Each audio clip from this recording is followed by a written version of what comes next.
The usher is not gone, my office is not gone, it's just being occupied by a partner who is still working and I wanted to film. So, dining room.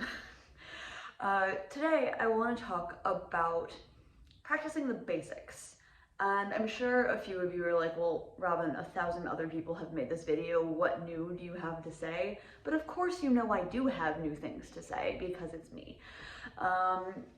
So one of the things that I've realized lately is that I'm doing a lot more technical work and technique work than I used to in my practice sessions. A lot of the rep that I'm learning for the gigs I have is repetitive, like it's the same show over and over again, or it's just not super technically difficult. So it's more about rehearsals with the ensemble and less about me knowing my own part because it's not too difficult to learn. So more of my time is devoted to technique and sound and basic practice technique. And that's something that I've thought about a lot because I get really bored playing scales and long tones all the time. I've never been the kind of person who can just play scales for 5 hours and be happy. Those of you who went to grad school with me know that very well.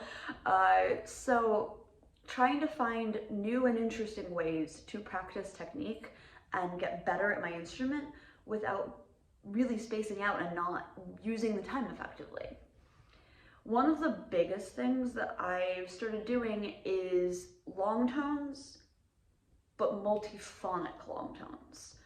In some cases, I'm using a multiphonic fingering and trying to isolate pitches or just hold the multiphonic as stable as possible. These are super good exercises for increasing your multiphonic comfort level, but also for lip focus, for air support, because they're so specific.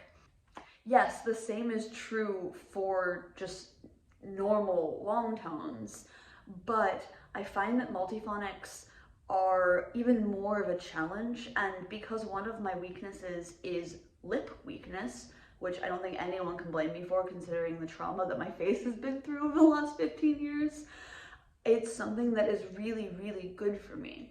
Instead of just doing lip strengthening exercises away from the flute, because I do use the crush straw method and stuff like that, I also get to do it while improving my tone and playing the instrument that I love and not just like sitting on a couch crushing a straw between my lips, because that's not always the most fun thing in the world. And it also make people give me some weird looks, which is, you know, justified. But anyway, the other way I do this with multiphonics is taking a natural multiphonic. So taking a fingering that has a couple partials on it and finding the multiphonic that sits between the first and second partial. This is something that is much more difficult than the fingered multiphonics just because they're way harder and everything in your body is fighting that sound that's right in the middle, because we've always been trained to not play that sound. But being able to focus and pick that sound out of the center, again, does the same thing that the fingered multiphonic exercises do. It gives you lip strength, it gives you air support, air speed control. All of these things that we've always been taught are super helpful. And you have the extra benefit of getting more comfortable with multiphonics, making sure that they speak on command, which is something that is the challenge of multiphonics, at least in my opinion.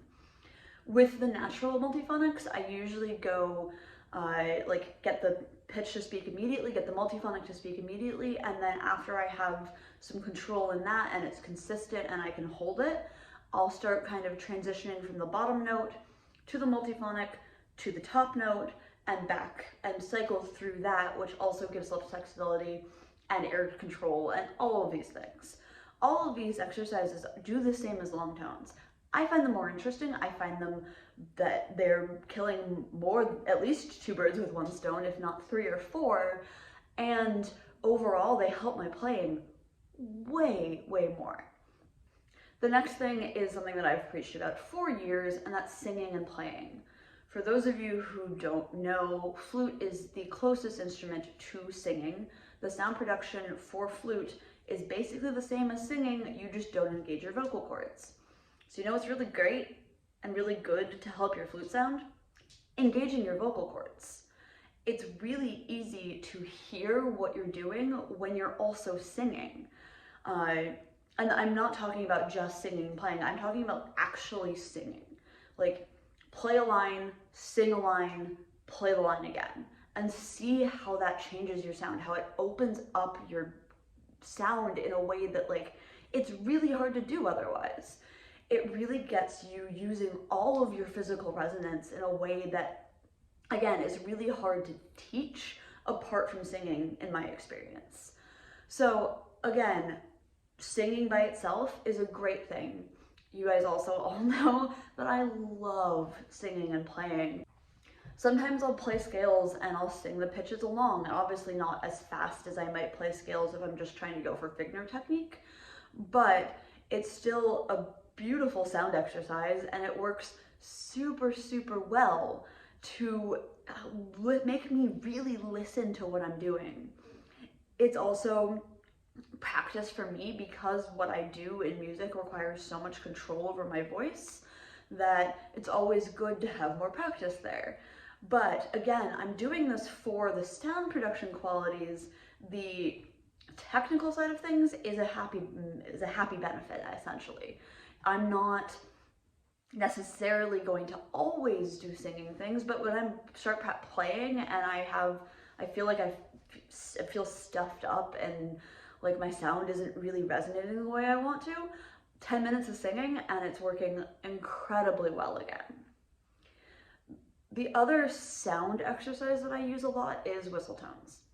And that is one of the more difficult things that I add into my kind of technical routine, because whistle tones are so unstable and so frustrating sometimes. For me, I'm going for stable tone because it means that I have more control in some of the pieces that I write myself, where I tend to use stable whistle tones, which is cruel and unusual for everyone involved, I'm aware, but it means that I have a better ability to play my own music, but it also means that I have more air control. Again, all of these things are threefold effective. I think whistle tones are probably the least like vital in my routine. It's not something that I like need to touch every day, but sometimes when I'm just frustrated and I want to like do something that has an immediate result, I'll practice whistle tones and really focus on one fingering and trying to pick out a single pitch. And it doesn't have to necessarily be a pitch that I'm intending, but as long as I can keep it stable for 3-4 seconds, that's a win in my book. And then I get to try to continue that and extend that. And I find it much more interesting, honestly. On the technical finger side of things, I don't have as many like fun, exciting exercises. There, I'm mostly doing patterns and technique and etudes. I will say I really like using all of the modes and going through a much more holistic approach to scales than just playing major and minor. There's a really great book that I use written by Julius Baker, which I'll link in the description, that I think is really good. It goes through every mode of every scale and also adds some weird like harmonic and melodic minor additions to modal scales. It's kind of hard to explain, but it's really, really good and I really enjoy it, and I find it much more challenging, particularly because it's making me use intervals that we don't usually see in like Taffanel and Gobert. I also do like broken arpeggios, broken seventh, like things that have wide intervals, because a lot of my focus is on lip strength and lip flexibility. So personally, that's something that I do focus on.